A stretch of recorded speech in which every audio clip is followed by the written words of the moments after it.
ஒரு வீடியோ பண்ணோம். இந்த மூவியை வச்சு ஒரு வீடியோ பண்ணியிருக்கோம், ஒரு ரீல். அந்த மூவியில் பார்த்தீங்கன்னா அந்த ஹீரோ வந்து கொரட்டை விடுவார். டே டைமில் அவர் ஆஃபீஸில் பேசிகிட்டு இருக்கும்போதே தூங்குவார். அவங்க அம்மா சொல்லுவாங்க, பெப்பர் மில்க் குடிங்க, குடிச்சா வந்து சரியாயிடுன்னு சொல்லுவாங்க.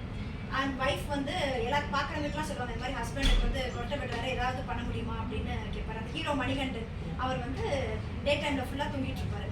ஸோ இது ஆக்சுவலி பார்த்தீங்கன்னா இது வெரி இப்போ இருக்கிறதுக்கு ரொம்ப முக்கியமான படம் அது. ஏன்னா அது அவேர்னஸ் வந்து இல்லை. கொரட்டையை வந்து நம்ம ஸ்டாப் பண்ண முடியாது. ஏன்னா கொரட்டை இனிஷியல் ஸ்டேஜ்லேயே நம்ம வந்து அதை ப்ரிவெண்ட் பண்ணாமல் விட்டால் அது வெரி டேஞ்சரஸ் ஆகும். வெறும் மற்றவங்க பக்கத்தில் தூங்குறவங்களை மட்டும் டிஸ்டர்ப் பண்ணுறது கிடையாது, நம்ம லைஃபையே வந்து அதுக்கு ரொம்ப ஆபத்தாக வரதுக்கு சான்ஸ் இருக்குது. ஒரு ஓவர் பீரியட் ஆஃப் டைம், ஒரு 2 years 3 years down again every day நீங்கள் இப்படி கொரட்டை விட்டுட்டு இருக்கீங்கன்னா என்ன ஆகும்னா, நைட் டைமில் ஒன்று தூக்கம் கெடுது. அந்த கொரட்டைனால அந்த ஸ்லீப் சைக்கிள் வந்து பாதிக்குது. இப்போ நம்ம நினைக்கிறோம் ஸ்லீப்புங்கிறது ஒரே ஸ்டேஜ்னு, அப்படி கிடையாது. 3 ஸ்டேஜ், நான் சொன்ன மாதிரி N1 N2 N3 REM அப்படின்னு ஒரு 4 ஸ்டேஜ் ஆஃப் ஸ்லீப் இருக்குது. அந்த 4 ஸ்டேஜையும் கிராஸ் பண்ணி திரும்பவும் ஃபர்ஸ்ட்லேருந்து ஆரம்பிக்கும். அதுதான் ஒரு நைட்டில் இந்த மாதிரி 3 வாட்டி அந்த 4 ஸ்டேஜையும் கிராஸ் பண்ணி தூங்குவோம். அந்த மாதிரி தூங்கும்போது மட்டும்தான் நம்ம ஒரு ஸ்டேஜ்லேயும் ஒன்று நடக்கும் பாடியில். ஸோ செகண்ட் ஸ்டேஜ் ஆஃப் ஸ்லீப்பில் வந்து நம்ம மெமரி, அதாவது நம்மளோட பாடிக்கு மெமரி பவர் வந்து இன்க்ரீஸ் ஆகிறதுக்கான ஸ்லீப், அது N2 ஸ்லீப். N3ங்கிறது ரெஸ்டரேட்டிவ் ஸ்லீப்னு சொல்லுவோம். ரெஸ்டரேட்டிவ்னா நம்ம உடம்புல இருக்க மற்ற எல்லா ஆர்கன்ஸுமே வந்து ரெஸ்டோர் ஆகுது, அதாவது ப்ராப்பராக ஃபங்க்ஷன் ஆகிறதுக்கு ஆக்சிஜன் சப்ளை கொடுக்குறது N3 ஸ்லீப். அப்படி இல்லாமல் நம்ம கொரட்டை விடும்போது என்ன ஆகும்னா N3 ஸ்லீப்புக்கே போக மாட்டோம். அந்த N3 ஸ்லீப்புக்கு போகலன்னா என்ன ஆகும், நம்ம உடம்புக்கு கிடைக்க வேண்டிய ஆக்சிஜன் சப்ளை கிடைக்கிறது இல்லை. அந்த மாதிரி கிடைக்காம இருக்கும்போது நம்ம உடம்புல மற்ற உபாதைகள்லாம் ஆரம்பிக்குது. அதாவது டயபெட்டிஸ் வர ஆரம்பிக்குது, ஹைப்பர் டென்ஷன் வர ஆரம்பிக்குது. இதெல்லாம் போக ஸ்லீப் ஆப்னியாங்கிற மிகப்பெரிய அது அவேர்னஸ் வந்து இப்போ ரொம்ப கம்மியாக இருக்குது. அது இட் இஸ் வெரி டேஞ்சரஸ். நம்ம எப்படி ஹார்ட் அட்டாக் எவ்வளோ டேஞ்சரஸோ அந்த அளவு டேஞ்சரஸ் இந்த ஸ்லீப் ஆப்னியா. அந்த ஸ்லீப் ஆப்னியானால தான் வந்து நிறைய டெத்ஸ் நடக்குது. இது வந்து இந்த அவேர்னஸ் யூஎஸ்ல இருக்குது, ஆனால் இங்கே நமக்கு அது இல்லை. ஸோ அந்த ஸ்லீப் ஆப்னியாங்கிறதுனா தூங்கும் போது மூச்சு திணறல் ஏற்படுறது.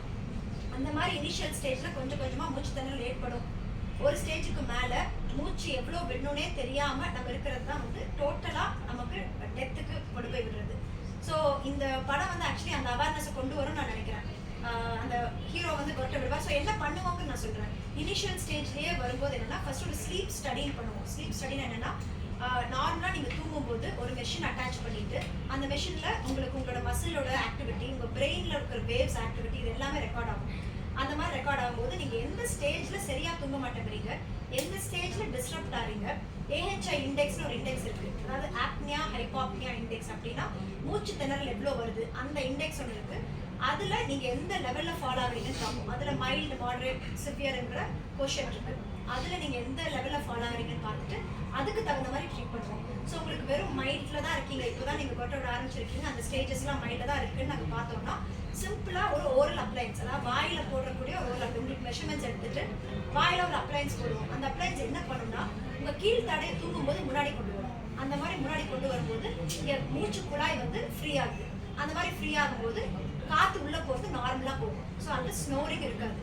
அந்த மாதிரி ஆரம்பிக்கும் போதே ஸ்னோரிங் இனிஷியல் ஸ்டேஜ்லேயே நம்ம கண்ட்ரோல் பண்ணும்போது அந்த மூச்சுக்குள்ளால் ஏற்படுற பிரச்சனைகள் ஏற்படாது.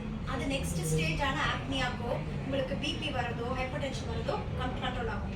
இல்லை உங்களுக்கு இப்போ தான் இனிஷியல் ஸ்டேஜ், நெக்ஸ்ட் ஸ்டேஜுக்கு போயிட்டீங்கன்னா கூட நெக்ஸ்ட் அதுக்கு தகுந்த மாதிரி ஒரு ட்ரீட்மெண்ட் பண்ணுவோம். அப்போ இப்போ நாங்கள் ரீசெண்டாக அந்த மாதிரி பண்ணதில் வந்து அந்த டயபெட்டிஸ் ஹைப்பர் டென்ஷன் ரிவர்சல் ஆயிருக்கு.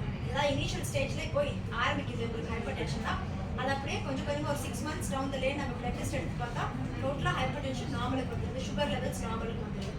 இதுக்கும் மேலே ஆச்சுன்னா தான், அதாவது மைல்டு, மாடரேட் அண்ட் சிவியர் ஆச்சுன்னா அதுக்கு வேறு ட்ரீட்மெண்ட் இருக்குது. சிபாப்னு சொல்லி ஒரு ஆக்சிஜன், அதாவது அந்த ஸ்டேஜுக்கு போயிட்டா வேறு வழியே இல்லை. நமக்கு ஒரு நைட் தூங்கும்போது ஒரு ஆக்சிஜன் மாஸ்க் கொடுக்கும். அந்த மாஸ்க் வந்து வெளியிருந்து ஆக்சிஜனை பம்ப் பண்ணி உள்ள விடும். ஸோ இது வந்து எல்லாத்துக்குமே டாலரேட் பண்ண மாட்டாங்க. நம்ம வெளியே போகிறோம், நைட் ட்ராவல் பண்ணுறோம், இல்லை ஃப்ளைட்டில் போகிறோம், தூங்கணும் அப்படின்னா இதெல்லாம் போட்டுட்டு தூங்கினா நல்லா இருக்காது. ஸோ அதுக்கு ஆல்டர்னேட் தான் இந்த மாதிரி டென்டல் அப்ளையன்சஸ், வாய்க்குள்ள போட்டு இருக்கிற அப்ளையன்சஸ். கொரட்டை வர்றது நிறைய ரீசன்ஸ் இருக்குது. ஒன்று, உங்களோட இங்கே இருக்கிற இந்த நெக் சர்க்கம்ஃபரன்ஸ் சொல்லுவோம், இங்கே இருக்கிற மசில்ஸ் வந்து லாக்ஸ் ஆச்சுன்னா அது ஒரு ரீசன். இன்னொரு ரீசன் வந்து நம்ம நைட் தூங்கும்போது பல்லு கடிக்கிறோம்ல, அது எதனாலனா அதுவும் நிறைய ரீசன். ஸ்ட்ரெஸ்னால கீழ்த்தாட ஃப்ரண்ட்ல வந்து இப்படி பல்ல கடிக்கிற பழக்கம் இருக்கிற பேர் ப்ரக்சிசம்னு சொல்லுவோம். அந்த மாதிரி கடிக்கும் போது இதெல்லாம், அதே மாதிரி வாயில மூச்சு விடும்போது, அதாவது மூக்குல வந்து ஏதாவது அடைப்பு இருந்து வாயில மூச்சு விடும்போது இதெல்லாம் இருக்கும்போது கொரட்டை இனிஷியல் ஸ்டேஜ்ல ஸ்டார்ட் ஆகும். அது அப்பவே பார்த்து என்னன்னு கண்டுபிடிச்சு நம்ம கரெக்ட் பண்ணிட்டோம்னா அதை கரெக்ட் பண்ணிடலாம். இதை லாங் டேர்ம்ல விடும்போதுதான் இப்போ ஒரு பைப்ல நார்மலா தண்ணி போறதுக்கும் ஃபாஸ்டா தண்ணி போறதுக்கும் டிஃபரன்ஸ் இருக்குல்ல. ஸோ அந்த பைப்பை ரொம்ப ஃபாஸ்டா எப்பவுமே போயிட்டுனா அந்த பைப் டேமேஜ் ஆகிடுது. அதே மாதிரி தான் நம்ம மூச்சு விடும்போது அந்த ஸ்பீட்ல காத்து போகும்போது அதான் கொரட்டை. அப்போ உள்ள இருக்கிற அந்த நம்மளோட மூச்சு குழாயில வந்து புண்ணாக ஆரம்பிக்குது. அந்த புண்ணாகிறது தான் வந்து அடுத்த மேஜர் ப்ராப்ளமே. அதாவது பிரெயினுக்கு போக வேண்டிய ரிசப்டர்ஸ்ன்னு சொல்லுவோம். பிரெயினுக்கு போக வேண்டிய சிக்னல்ஸ் எல்லாம் நமக்கு மூச்சு குழாயில தான் இருக்கு. அந்த சிக்னல்ஸ் வந்து சரியா போகாமே போயிடும் பிரெயினுக்கு. ஸோ போகாம இருக்கும்போது தான் அந்த மூச்சு திணறல் ஏற்படுது.